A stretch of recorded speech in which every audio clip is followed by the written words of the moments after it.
if Sheets is going to make it for this live show.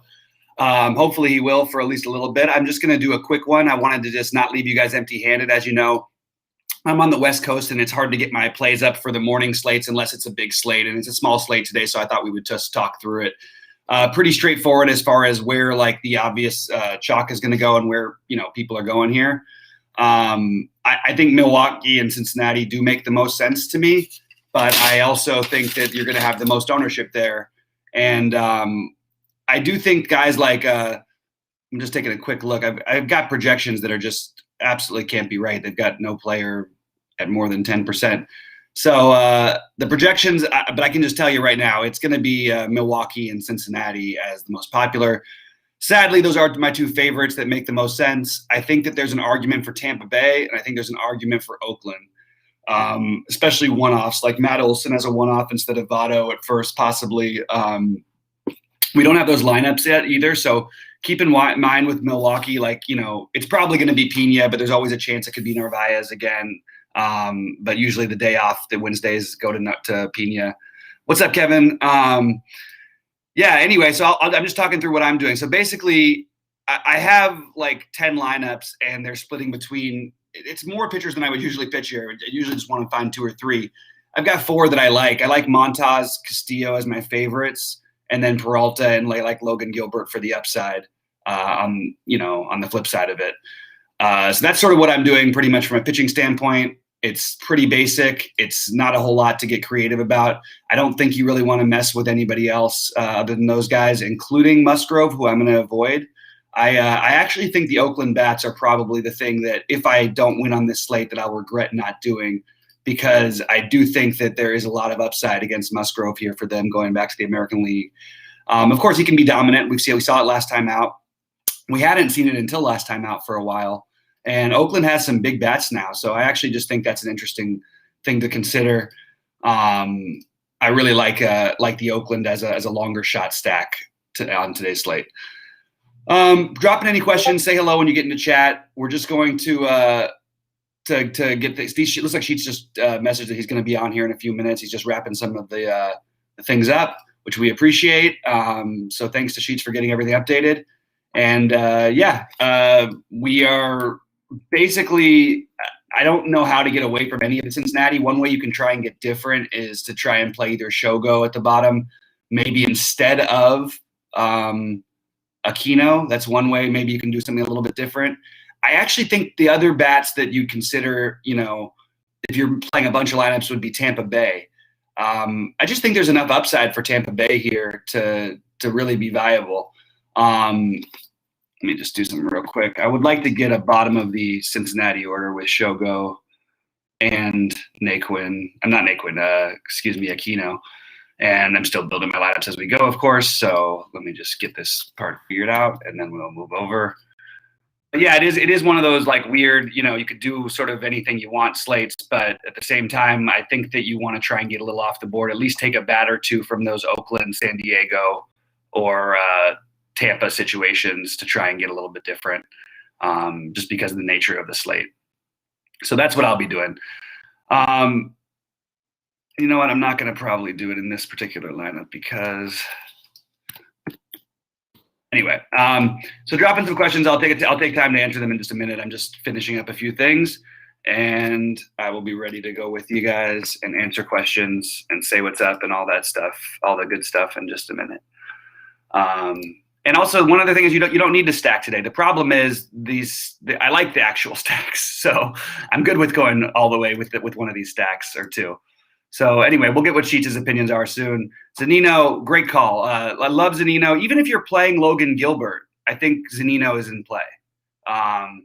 That's the way I'm sort of looking at this. I think that, I think that you could play a one-off against your pitcher easily and get away with it here. And Zunino obviously has the most power of any of the catchers on this slate. I'm going to try and mix up a few things here. Look, I've got outfields, and even on this tiny little slate where nobody is over 2,700 or 2,800, and that would be Tyrone Taylor as my 2,800 guy. It's just pretty funny how the builds, if you want to jam in some of these other bats, you have to do some things a little bit differently. Suarez is my favorite play from Cincinnati. I think that'll be popular. I'm not saying anything off the board. I do think that third base is not a position I'm in love with. Seager's probably my next. I'm sorry, Chapman and Seager were probably my next two favorites in that order. And here we go. If I do this, I'd like to get a Tampa stack or two before I get out of here, and I haven't quite figured out how to do that yet. So that is something I'm working on here. Let's see if we can find a way to do it. Yeah, okay, I'll get to it. But yeah, pop in questions, guys. I know we're just doing this, I always want to be there and have the projections. It's just being on the West Coast, getting projections for this early of a slate for people to see them and get them done in the research and everything. It means I'm up at like 3 a.m., not even like 5 a.m. because I have to go to the main slate too, and I have to have that one done after. Then we've got golf after, so it's a little tricky. I think Winker is a good. I don't want to say low owned because they're all going to be owned, but he'll be a lower owned version of the other stack. Yeah, I think that's an interesting way to go. I can certainly get behind that. And I'm currently in the midst of trying to see if I can get a Tampa Bay / Oakland sort of combo situation going on here. I like Zunino. I really like Tampa Bay I actually think that might be a good way to go, is to have a Tampa Bay stack, because there is a lot of power in that team, and that offense is just it's just got a lot of options. I love Meadows. I love Arozarena. He's on fire right now. I just think there's a ton of options you can choose from those guys, and they all make a lot of sense to me. And let me just see, can I get Brandon Lowe in here? Brandon Lowe. Yes, I can. Yeah, Tampa and Oakland, that's sort of what I'm doing as my more contrarian build. I also think getting some Seattle bats is a good way to go as well. And potentially, if you're not playing Castillo, who I love, then you can mix in some of these cheap Minnesota bats, because their prices are so far down because they've just been pretty awful, and it's tough matchup and all that stuff. Let's see real quick. Can we get this done right? Can't quite get it done right with the Tampa Oakland combo stack the way I want it, but no big deal. Easy ways around it. Crawford. And we've got Toro and Clinic. And yeah, I mean, so like getting some Seattle, getting some Tampa Bay, getting some Oakland. I just think that staying away from the obvious game is definitely going to be something you'd want to do in a large field tournament. But again, it's going to be hard for me to do that. So looks like Sheets is going to be here in a couple minutes, and we'll see what he's doing. I would like to change that I've got, basically the same lineups with different pitchers in my two main lineups so far. I think Seattle can be sneaky too, Kevin. I think I just don't think you go, like, again, it happened the other night where they left Walker in, but in general, I mean, look, it's a small slate, so it doesn't really apply as much, but Seattle would be a little bit lower owned for me personally, just because we've got I think you can get lower ownership on the other sides as well. And I don't think that Fleming is terrible, and the bullpen is not terrible either. So that's my only argument for maybe not playing as much Seattle there. Looks like we've got that done. Okay. Yeah, I really didn't want to just start off and just try and build around Cincinnati and Milwaukee, but it's hard not to do, even at chalk, because they do stand out for me as being the best options. So I do like these day games in Oakland, and I don't mind ever picking on a little bit of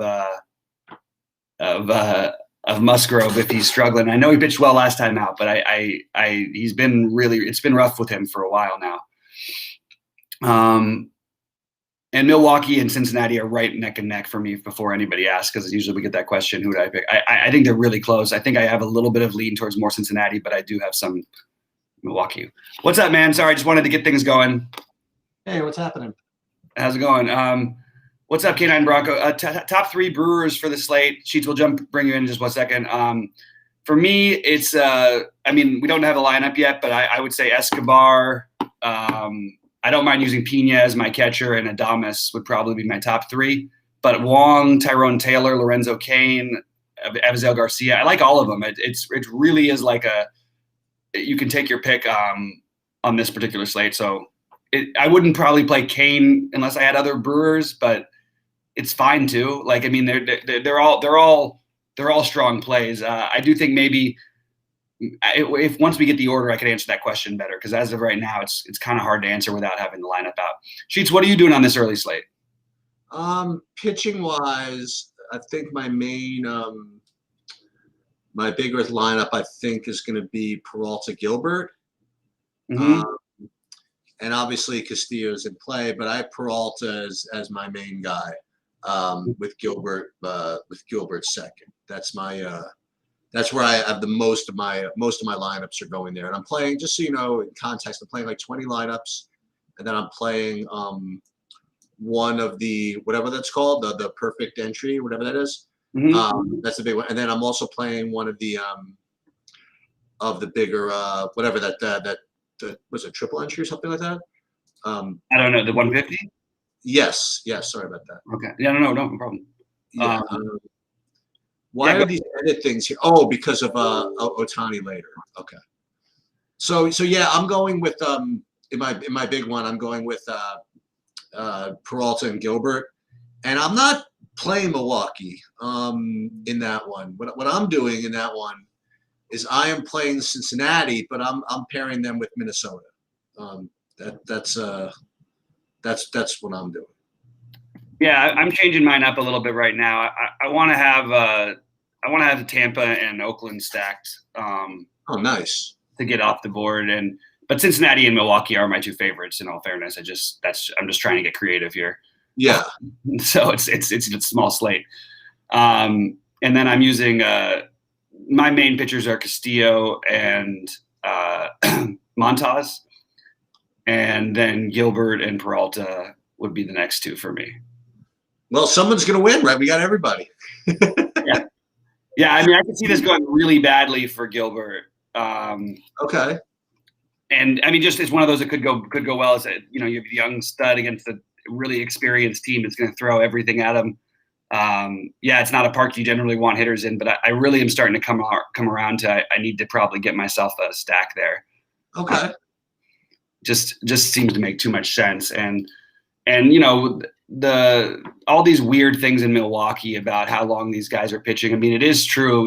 Freddie Peralta threw 68 pitches in his last start, 51 previously. So he's definitely a guy who I don't mind if you just want to cross out. I don't think that he should be one of the top three pitchers with the way that they're using him right now. Now, partly that's been because they've been blowing the teams out, but that's always been Pittsburgh that they're blowing out. So it's hard to know, So like a Peralta with a Milwaukee stack is probably a mistake. Yeah, I was like one swipe away from doing something decent. I had that Milwaukee-Pittsburgh game stacked, and I needed it to run a little better. I needed another inning maybe, and just kind of things to. They didn't do anything though, did they? They were being no hit in the seventh. I know, but they scored 5 runs in the seventh. Yeah, they didn't actually do anything. Yeah, they did it right. I don't think anybody had a home run or anything, did they? No, Maybe. But I mean, but if I was like a couple of points away.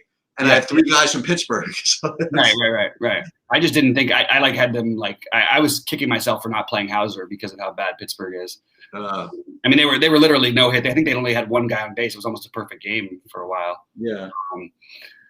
Anyway, what do you like? What do you like on? Are you playing FanDuel? What do you like on FanDuel? I'm not playing FanDuel for the morning. I never do.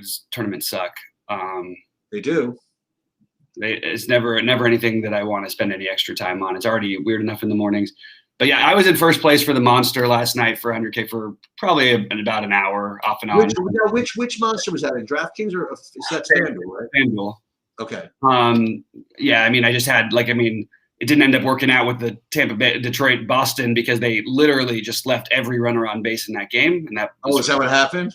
But like Renfroe hit a home run for me even in that to save that. And then I had, Judge, Stanton, which was pretty common, but Sanchez and LeMahieu both did really well. Then I had my other lineup. My other one, I had the shortstop. Why can't I think of his name? Gleber, who was actually had a really good game, even though he didn't hit a home run. Never quite got there, but I ended up making a little bit of money on the night. I wanted to give you a Lady Gaga, Tony Bennett trip report. Yeah, I would love to hear about it. Let's tell us a little bit about it. Well, it's really it's interesting because okay, so they've been kind of touring together for like 10 years now, and this is like kind of their last go around. I mean, Tony Bennett's literally 95.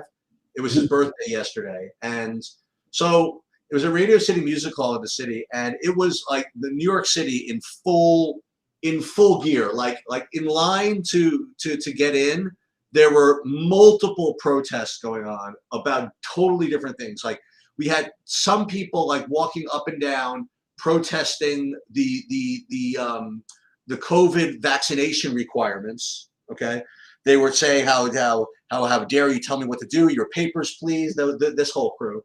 You had another group of people that were demanding freedom for people to how dare you make people wear masks. Okay, then you had a couple of Black Lives Matter and a couple of anti Lady Gaga from the LGBTQ community just parading up and down, just uber psycho. There was a near fist fight between one guy and a police officer, and that was just before you got in.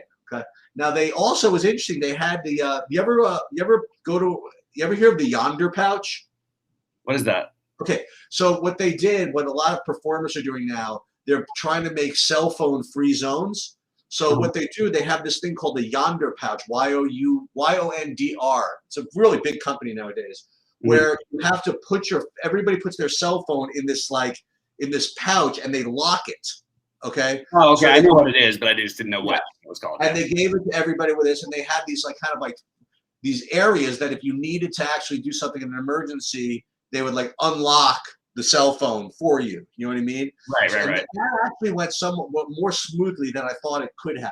And so that went really well. And the thing is that at Radio City Music Hall, I will tell you this: if in fact this Delta variant passes through vaccinated people, you're going to have the greatest super spreader event in all history last night. Like it was so packed and so crowded. I mean, they had people like just say if they were vaccinated when they're technically people had to show ID or whatever, but it was a freaking zoo. But it was fine. You know, everybody got along. You know, it was whatever. But it was, and the show itself was great. Lady Gaga, she is quite a performer. I mean, to say the least. Yeah, so she was great. And even Tony Bennett, he put on 40 minutes of nonstop. The guy's literally 95, and so that went really well. And so there was a good day for New York City personality and New York City in general. By the way, again, here's another Luis Castillo pitching in the afternoon slate. Yep. I'm just saying on FanDuel, I'm playing Castillo over there. What else about this early slate? I have to upload, and again, I apologize, guys. I mean, I do the best I can to get these things updated or whatever it is, but I'm just, sometimes for the tiny slates, it's a little bit tricky. But I'm just not everywhere. But the tiny, I actually did get everything updated for today. This morning. Sometimes I will, sometimes I won't. That's just the way it is. Okay. What else about the early slate? Are there any questions on the early slate? I don't think we can take a look at the questions in a minute. I'm just trying to figure out my main build here, which is now. What do you? 2-2-2-1-1. Right. So you're going with Montas and Montas and Castillo is my main ones, but then I have Peralta and I do have some Peralta and I do have some of the Gilbert. But I think it's you playing some Tampa Bay and Oakland is a good idea on this particular slate. Okay. I think that trying to attack a guy like Gilbert who's really good is more viable than trying to take a guy who's going to be 30% owned and take the unknown guys who are really good, who's a really good offense against a young pitcher and hope they make him work. That's the way I'm looking at it. I also don't mind the Pittsburgh bats against Peralta, especially because he keeps throwing 60 pitches. But taking like a one-off, I mean like Polanco, who's really been hitting the ball well, by the way, even though he hasn't hit a home run in a few days, he's really hitting the ball hard. He did really well. Yeah, he got 25 fantasy points yesterday, Polanco. Yeah, he's been really, really good. Favorites are Suarez and Farmer for Cincinnati. Meadows and Arozarena would be my two favorites from Tampa Bay. My favorites from Milwaukee would be Escobar, Pena, assuming that it's going to be Pena, and then Tyrone Taylor. Kane, Garcia. They're all similar on Milwaukee rated for me. Trying to fade Joey Gallo, even though I actually don't know where he's going to stand in relation to ownership with Matt Olson. What are your thoughts on that, real quick? I'm sorry, you're asking about Joey Votto versus Matt Olson ownership. you said Joey Gallo. I'm like, whoa, what's going on? I'm sorry, I meant Joey Votto. Well, I mean, Joey Votto. I mean, I presume he's going to be popular. I presume all the Reds are going to be really popular. I mean, Yeah. And I've got him. I probably with the field at 55%. Yeah, I'm trying to get off of him, even though I liked him a ton. Who do I have at first base? So you could play then. I mean, with power, the guys I mentioned, but you can play Sano. Yeah. I'm not. Yeah, I just want no. I'm not asking for another. I'm playing Votto or Olson. I'm just. Okay. It's just a matter of where we thought the ownership might be between the two of them. And I like some of the Seattle individual bats too. So I'm just trying to stay away from that. Since I originally just built all Cincinnati, Milwaukee, and I'm trying to get away from that desperately right now. Just doesn't feel like an optimal way to go. So trying to avoid it. You've got Aquino down at the bottom of the order, who should have some ownership. Aquino and Taylor, I'm guessing, are going to be the more popular, lower owned players. I actually at first base, since you're asking the question about ownership, I have it a little more spread out. Really? Yeah. I have Choi getting some. Mm-hmm. Even I don't even know France first base. France, Torrens, Hosmer. I mean, I don't know. Maybe. I feel like Toro doesn't get enough ownership ever. Toro's good. I know. And yeah, I mean, you look at it, just even fantasy points per game, he adds more than the other guys who are 1,000 more than he is. Like, it's just kind of strange that he doesn't get the love. Adames, Taylor, Stevenson, Aquino, and then 4K, one off. I would have, you know what? Maybe I will get myself a little bit of Brandon Lau because I think he gets low owned here. No, I don't want to do that against. Yeah, I can't do that actually. Sorry, I'm just trying to figure it out and without trying to get too many guys against my pitcher. I think it's okay to have one. I don't think you want any more than that. Oh, you know, I keep forgetting. That's what I was going to ask you today is how many, because you're usually really good at figuring out how many you can play. Yeah, or at least trying. Right. But yeah, I think you could play two. But I think that the goal would be to play one. Is Newman playable at short? Sure. There's nothing exciting about Newman. He can't hit. He's got some speed. He would be. I played. What have I got? 10 lineups here. I don't have any Newman. Okay. But I think that look, it's one of those Pirates things. He would be the lowest end of the Pirates you want. But he is in a position that's a little bit weaker. So it's how do you weigh it? I would personally rather try to find a way to play Crawford, Farmer, Farmer, Franco, Adames and Farmer being clearly the two best ones for me. And I think there's other places you can spend down on your outfield if you want to get different. And people, I'm playing some Shogo and Aquino lineups in my red stacks to try and get a little bit different that way. Something I'm doing. See, Kevin, I don't want to overly talk you into doing another lineup. I'm just trying to talk about how to get off the board. And that's the problem I have. So it happens to me too. When I listen to other shows and you hear the things like, oh, I want to play another lineup because I want to get some exposure to this. Don't do that too much in general. If it's one more lineup, no big deal. But if you find yourself continuing to do that, that means you're flawed and you're making giant mistakes in your play. You want to really try to stick to your guns and not try to get too many extra lineups because there's some other tempting spots, because there's always going to be tempting spots. And honestly, this slate has less of them than most. I'm just doing the Olson thing because the Oakland Tampa thing, because I think it makes some sense. And I'm also not stacking quite as much in my main build. Anyway, does that go along with what you were saying before? We were talking about kind of assessing our play and stuff like that, and you were mentioning that you don't want to get you get tempted sometimes to get away from sticking to your guns, and you want to do a little bit better with respect to backing up your opinions and stuff like that. That's kind of along the lines of what you were just saying, I think. Exactly. Yeah. Exactly right. That's 100% right. And it's natural, by the way, that when you're when things aren't clicking 100%, right? You I won't say you're questioning yourself, but you listen and then you get all this noise and stuff like that. And sometimes it is better, like just to filter out all the noise, right? Just get right back to your own takes, you know. Exactly. Meadows or Kepler, if I had to pick one. I have Castillo as my number one pitcher, so it's Meadows by a long shot for me. But I don't mind Kepler either. It's just I think Meadows is the better play most of the time here. There is a chance, like Gilbert's really good. I've been on the hey, let's go Gilbert guy.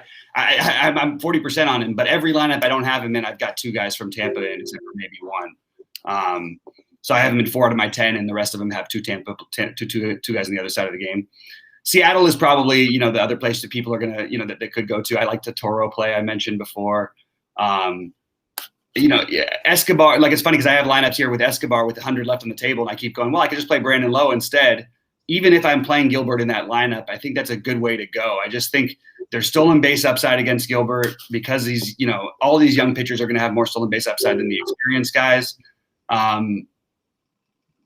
Gilbert is probably going to be awesome today. The flip side is Tampa Bay scores 12 runs and wins the slate. I really think those are both well in play. And that's the way it is with a lot of the time with the younger pitchers, With the young studs, yeah. You get the. I mean, we saw Josiah Gray the other night. They basically, they couldn't touch him for a while. Then he walked the bases loaded, I think, and then got out of it, and then they still couldn't touch. You know what I mean? But again, one guy gets a hit with the bases loaded, maybe he starts panicking, and the next guy hits a home run. All of a sudden, it looks like he blew up. It's sometimes, and also it's a very fine line. But these guys are going to get wild at times. They're going to make mistakes. Gilbert is awesome. But sure thing, young guys, I always try to look to pivot off of the popular ones. Sort of like the last tournament I won that I always talk about was with Tristan McKenzie as my starting pitcher. Wow. That's right. I remember that. Remember against Houston, too. And he was less than 1% owned. But he had the second highest K-prop on the slate, and he was like 5,900. It was like the weirdest thing. And by the way, I got crushed by the K. Well, no, actually, I only got crushed by the 1K prop yesterday. I had Dylan Cease to go under 7.5 Ks because he's never done it against the Royals, and he had like 8 in the first 4 innings. Really? He was on fire. But I was wondering how he did so well. Okay. Yeah, he was just on fire early on. It was pretty good stuff. Any guys drop in any more questions? Otherwise, me and Cheats are going to jump over to our other video we have to do in a minute, and we have to keep an eye out for lineups. Don't forget, don't project on Wednesdays. Wednesdays and Thursdays, all bets are off in terms of who's playing. Sometimes Mondays as well, because this is the day people get rested. They bring up the young guy. They let the backup catcher catch all that stuff. So just keep an eye out for who's actually playing. And that's what I was going to ask. Are you wanting to do the main slate preview as a separate video and not part of this one? That's fine by me. I think it makes the most sense, and I'm sorry to take up. I just thought it was nice because people were asking for it in Discord. So whenever that happens, that's fine. I didn't know whether we were going to record this one and just transition into that. So yeah, that's fine. You want to just fire up a new one? Yeah. Okay, guys. Well, we're going to go record our daily video show. I will be with you guys tonight at 6 Eastern, and good luck to everybody out there. Hopefully, somebody gets a big win on the morning slate, and we can take that momentum into tonight. It sounds. I do well on these morning slates, guys. I'm telling you, you might be playing for second. I'll play. You know what? I'll take it. I'll play for second. I was really feeling good last night. I reverse jinxed myself with my scronshots in our Discord. I was trying to reverse jinx it because I keep not posting them, and they obviously haven't been coming through. But early on, I was feeling great, and I had a million outs, and all my other teams were scoring, and they weren't really hurting the other ones because it was all the same positions. And it just was a good night. It ended up being a good night, but nothing special. Okay. All right, guys. Good luck, everybody, and hopefully we'll crush today and tonight. We'll see you guys soon.